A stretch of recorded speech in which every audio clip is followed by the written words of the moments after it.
Welcome to the Arena Central. May I take your order, please? Yeah, I want 2 left, 5, 2 guns, lots of river, 2 left, 15 tomato. You want Bill Sperm with that? No!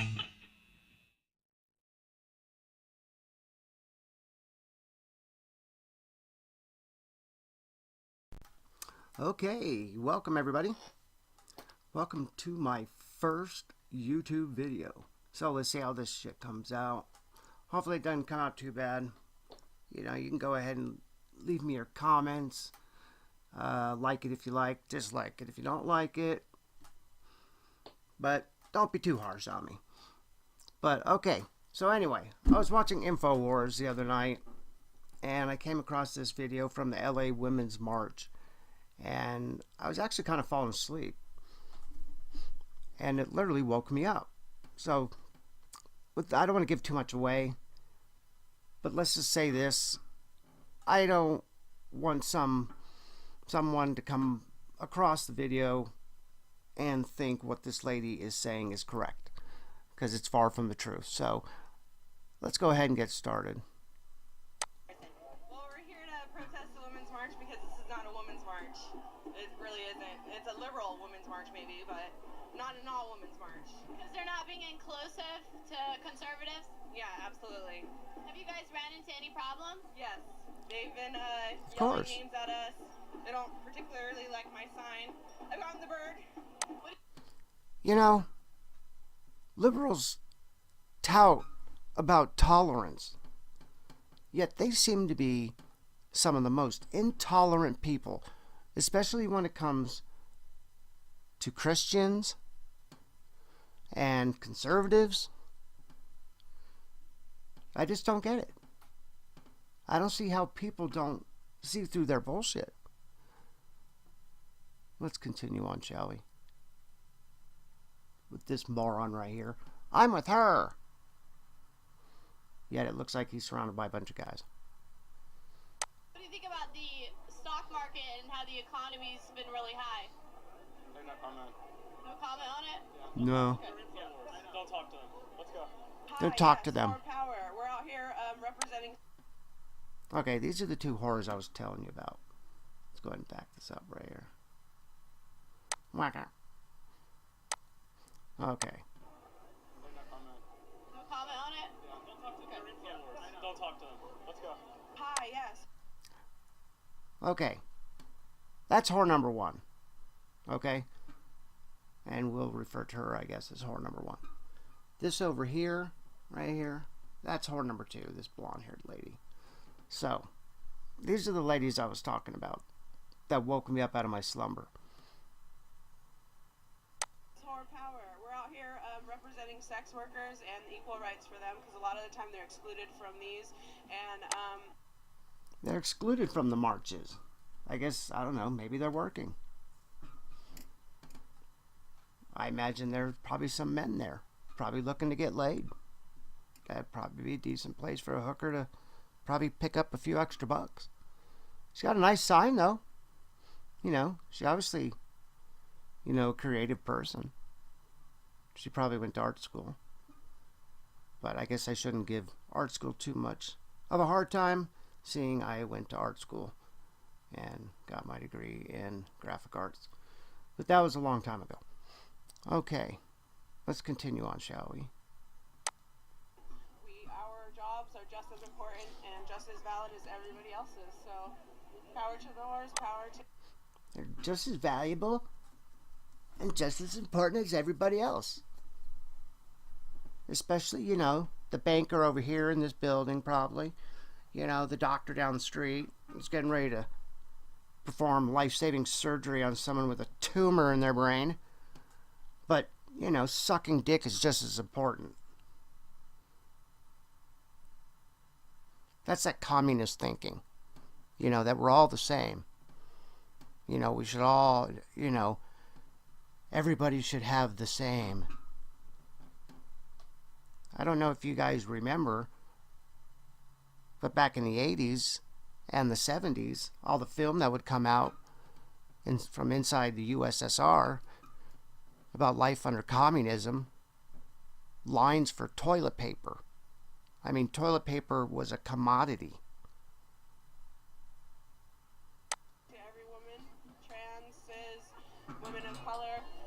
are together out here. So is being a whore empowering for women? For some women it is, and Super whore. for the ones that it is not, that's their decision, and for the ones that it is, we're so often vilified by society that we have to work just as hard as any other marginalized group to. Wait, did you just catch that? They have to work just as hard as any other marginalized group. I would think she'd say we have to work harder than any other marginalized group because they're suppressed. So they have to work harder. But they're not working, like they're not busting their ass. They're just, you know, just as. Let me fucking rewind this. For the ones that it is, we're so often vilified by society that we have to work just as hard as any other marginalized group to be recognized as having autonomy over our own body, and that's like super offensive to a lot of the people in society. Do you realize that, you know, the reason a lot of people don't like prostitution in society is because human trafficking tends to be associated with it? What do you think about how pimps actually oppress women and force them to have sex? Indeed, if we decriminalize... Indeed. Indeed. If we decriminalize it.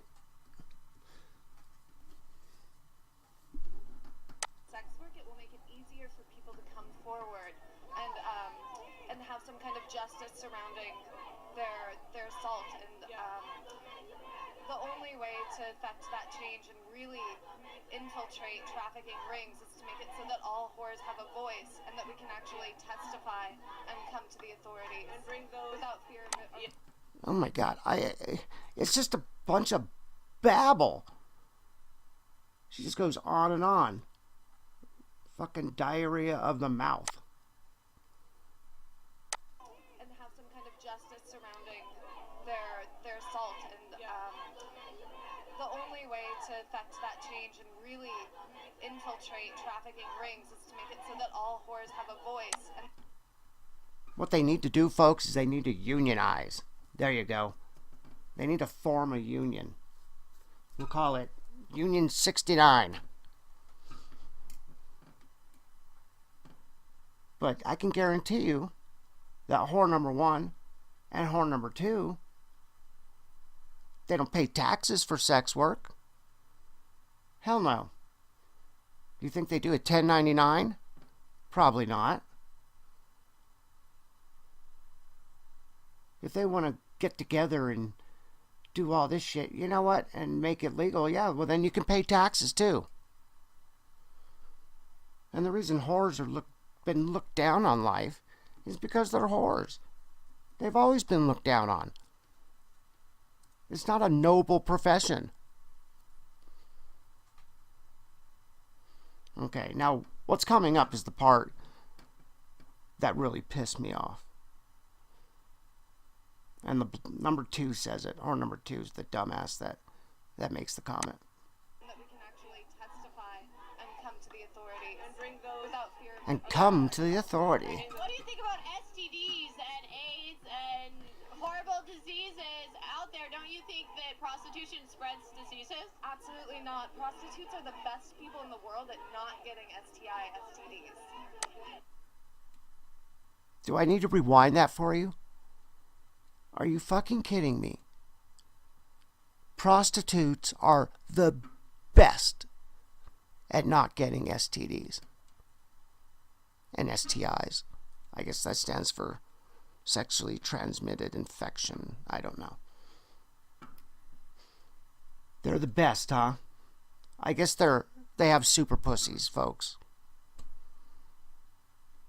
You remember that liquid latex that the titty dancers used to put on their nipples? Maybe they put that in their cooch. I don't know. But I don't know how they're the best. And you know, it was just a ridiculous statement to begin with. You know, and I knew it was going to be easy to back up. And I just went ahead and just Googled it. And I took the first one that showed up on Google. And it was this one. avert.org. Right there. I'll go ahead and leave a link down below. You know, and you guys can go to it. It does have a lot of information. You know, I know someone very intimately that has HIV and AIDS, and it's a horrible disease. But anyway, okay, here we go. Sex workers, HIV, and AIDS. Let's scroll down. What the hell is the first key point? Right here. Sex workers are 10 times more at risk of HIV compared with the general population due to an increased likelihood of being economically vulnerable, unable to negotiate consistent condom use, and experiencing violence, criminalization, and marginalization. Okay, folks, sex workers are 10 times more likely to get HIV than you, unless you fall into one of the other risk factors. But for most people, you know, I'm talking about the general population. 10 times more. I don't want someone coming across here and thinking, you know, that that's somehow true. I'm sorry. It's just not true.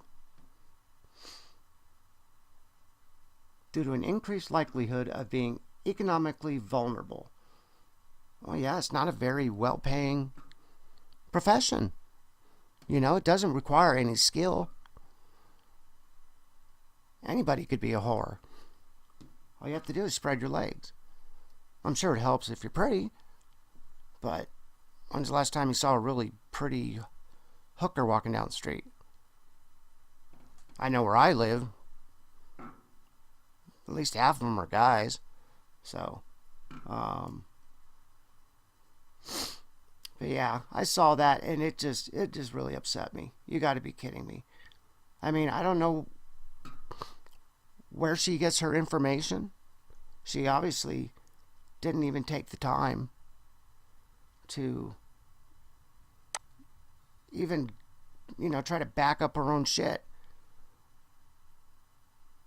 It just annoys me when these liberals just spout stupid rhetoric bullshit. I mean, it's our health and livelihood at stake, right? We have a large responsibility, us, not only as sex workers who might work like day-to-day lives, but like people in the porn industry as well. Those of us sex workers that are working day-to-day lives, you know, I guess the job at 7-Eleven or Walmart didn't pan out, so she turned to sex work. And she just pulls like a 9 to 5. I guess she works the first shift. You know, people on the third shift, I think, probably make more money. That's the late shift, but, you know, someone's got to bring home the bacon. Someone's got to put diapers on the kids. I highly doubt that. Your body is your work, so you have to take care of it, and you have to go get tested, and decriminalizing it and giving women. You know what? There's one thing she said that's true. You do need to go get tested. If you're in one of those risk factors, one of those groups, you need to get tested. And nowadays, it's really simple. They just prick your finger. That's it. It takes about a half an hour to get your results back. And usually what they do, you know, like when I had my test, is what they do is they just give you a number. You know, like 321. And you go back and you give them that number and they pull you back and a counselor talks to you. And you're either positive or negative. So, there you go. It's not that hard. But everything else that she says is a bunch of bullshit. Your body is your work. I think what she's trying to say is your body is a temple. And as such, you know, you're supposed to treat it as such. I highly doubt she treats her body like a temple. Her body at work, my ass. When's the last time she washed her hair? access to health care is the most important thing. And just dividing women based on their demand to have autonomy over their body is really regressive. And so we're here to show people that your choice about what to do with your body and how to maintain it is not something that's negotiable. It's a human right. And how you take care of your body is not negotiable. It is a human right.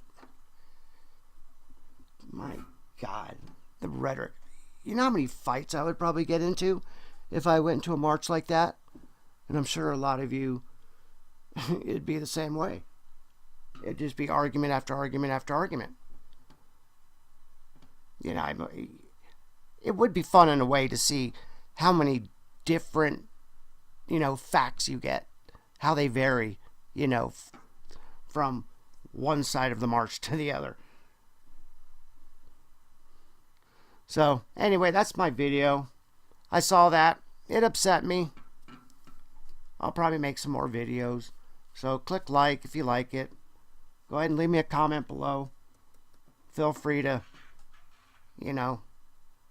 leave me, I don't know, some constructive criticism, on videos and stuff like that. So, all right, thanks, folks. Have yourself a good weekend.